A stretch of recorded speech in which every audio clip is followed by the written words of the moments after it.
वो कहते हैं ना, जो मेहनत करते हैं और मेहनत करना जानते हैं उनकी कभी हार नहीं होती है।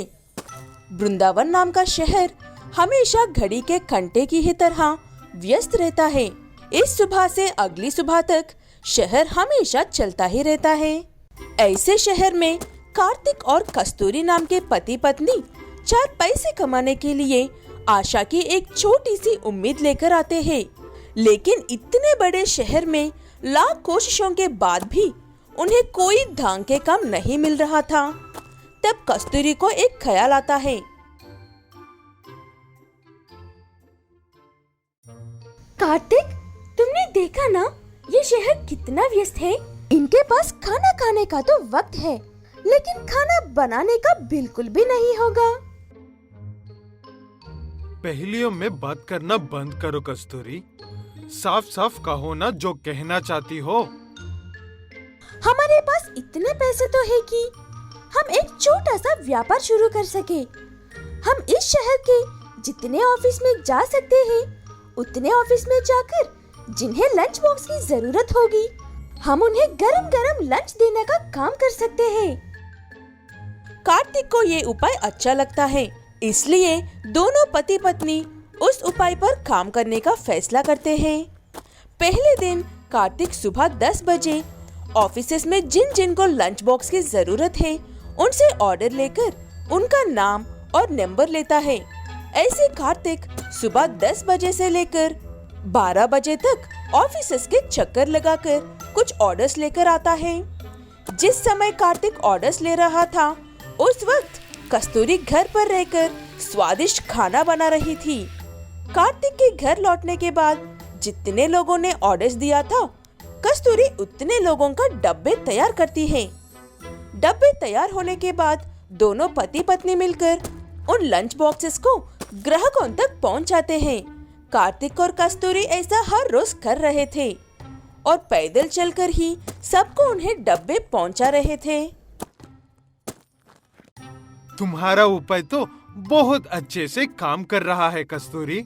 सच में ऐसा ही चलता रहा तो हम 1-2 साल में खुद का घर खरीद सकते हैं, वो भी इसी शहर में।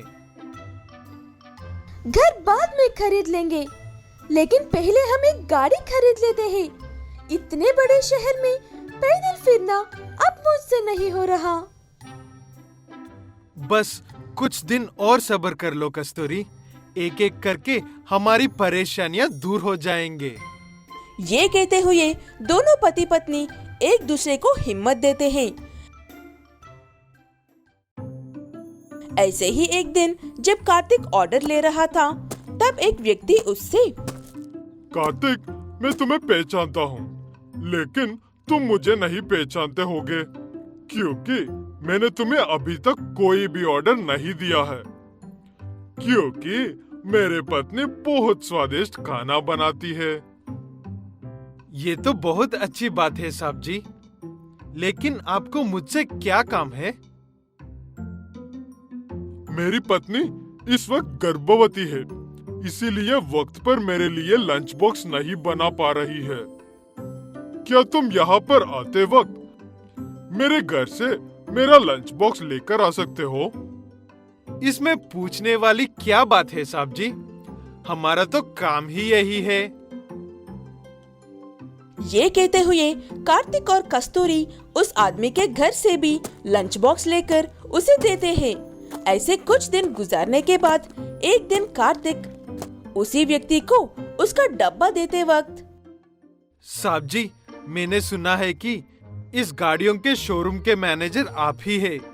मेरे पास थोड़े से पैसे हैं, क्या आप उन पैसों से मेरे लिए एक सस्ता वाला ट्रॉली ऑटो देख सकते हो? सस्ता वाला ऑटो क्यों कार्तिक? तुम अच्छा वाला ऑटो ही ले लो।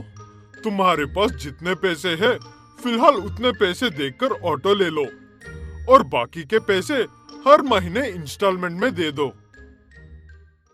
ऐसे कार्तिक और कस्तूरी एक गाड़ी खरीद लेते हैं।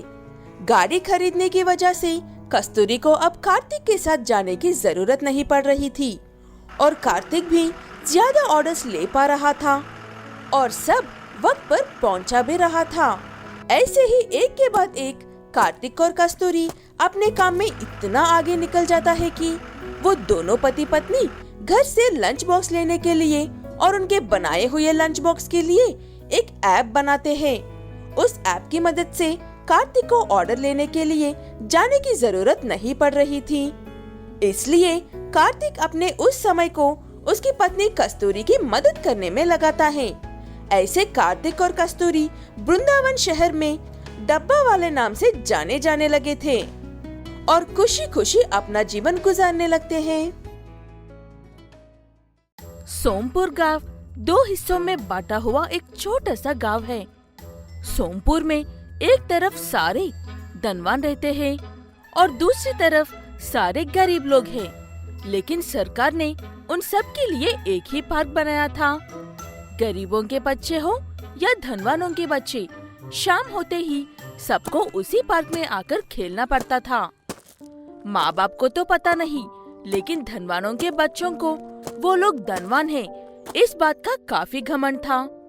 पार्क में इतने सारे झूले और खेलने की चीजें होने के बावजूद धनवानों के बच्चे अपने खुद के अलग से कुछ खिलौने लेकर आते थे। उन्हें उन खिलौनों से खेलते हुए देखकर गरीब बच्चे खेलना भूल जाते हैं और उन्हें ही देखते रह जाते हैं। चिंकी दीदी, उनका घर तो देखो कितना मस्त है। हमें भी एक बार उनके घर के पास जाकर देखते हैं ना दीदी। नहीं देख सकते राजू, वो लोग हमें उनके पास ही नहीं आने देते हैं। उनके खिलौने वाले घर को तो देखने भी नहीं देंगे। बस एक बार जाते हैं ना दीदी, प्लीज। ऐसे जिद करके राजू अपनी दीदी चिंकी को उन धनवानों के बच्चों के टॉय हाउस के पास लेकर जाता है।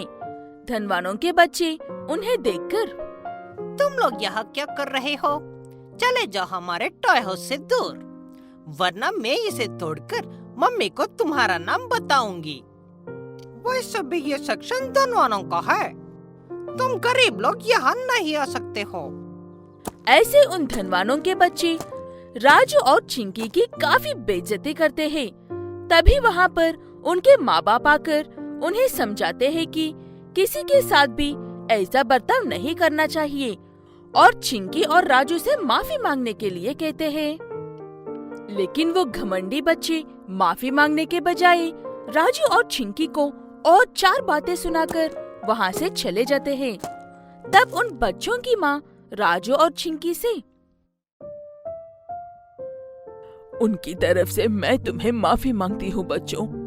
मेरे बच्चों की बातों को दिल पर मत लेना, वो थोड़ी जिद्दी है।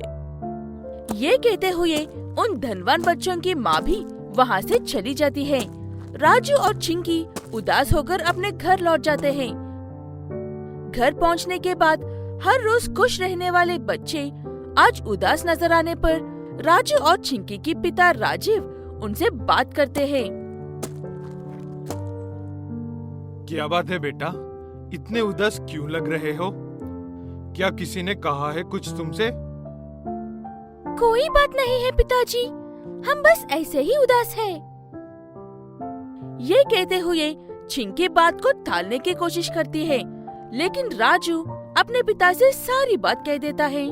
सब सुनने के बाद उनके पिता राजीव, अपने पास जो है उसी में खुश रहना होगा या उस चीज के लिए मेहनत करना चाहिए, लेकिन कभी भी उस चीज को दूसरों के पास देखकर मन में ईर्ष्या या दुख नहीं होना चाहिए बच्चों। समझ में आया मेरी बात? अच्छी तरह से समझ में आ गई है पिताजी। ये कहते हुए दोनों बच्चे जाकर खाकर आराम से सो जाते हैं। उसके अगले दिन से चिंकी पार्क में खेलने के लिए जाना बंद कर देती है। इसलिए राजू अकेला ही खेलने के लिए जाता है और हमेशा की तरह धनवानों के बच्चों के खिलौने देखकर बुद्ध बन जाता है। क्यों रे, आज तो अकेला आया है? ऐसा ही होता है, तुम जैसे लोग हम जैसे लोगों से बराबरी करने की कोशिश करते हैं। तूने ऐसा टॉय हाउस अपने जिंदगी में कभी नहीं देखा होगा। इस बार राजू बिना कुछ कहे चुपचाप रोता हुआ वहाँ से चला जाता है। चिंकी रोते हुए अपने भाई को देखकर, क्या बात है राजू, क्यों रो रहे हो? क्या फिर से उन बच्चों ने तुम्हें कुछ कहा है? मैं फिर कभी भी उस पार्क में नहीं जाऊंगा दीदी। वो लोग बिल्कुल भी अच्छे बच्चे नहीं है। हम कल जरूर पार्क जाएंगे राजू। कल पिताजी ने जो कहा था, मैंने उस बात को कुछ ज्यादा ही गंभीरता से ले लिया था। ये देखो अपना टॉय हाउस। वाओ दीदी, ये टॉय हाउस तो उनके टॉय हाउस से भी ज्यादा अच्छा है। ये कहाँ से लिया आपने? मैंने इसे कहीं से भी नहीं खरीदा है राजू। इसे मैं खुद बनाया है, वो भी अपने पुराने खिलौनों को जोड़कर। ये कहते हुए अगले दिन शाम को चिंकी और राजू अपने टॉय हाउस लेकर पार्क में जाते हैं। वहाँ उन धनवानों के बच्चे वो टॉय हाउस देखकर हैरान हो जाते हैं। हर रोज चिंकी और राजू अपना खेल छोड़कर उन्हें जैसे देखते थे, आज वो बच्चे राजू और चिंकी को वैसे ही देख रहे थे। लेकिन चिंकी उन्हें भी अपने साथ खेलने के लिए बुलाती है। वो देखकर उन धनवानों की माँ उनके बच्चों से, जाओ बच्चों, सब साथ मिलकर खेलो। हम धनवानों होने के बावजूद भी तुम्हें वैसा घर नहीं खरीद कर दे सकते हैं, इसलिए हमेशा सबके साथ मिलजुल कर रहना चाहिए। सब बच्चे साथ मिलकर अच्छे से खेलते हैं।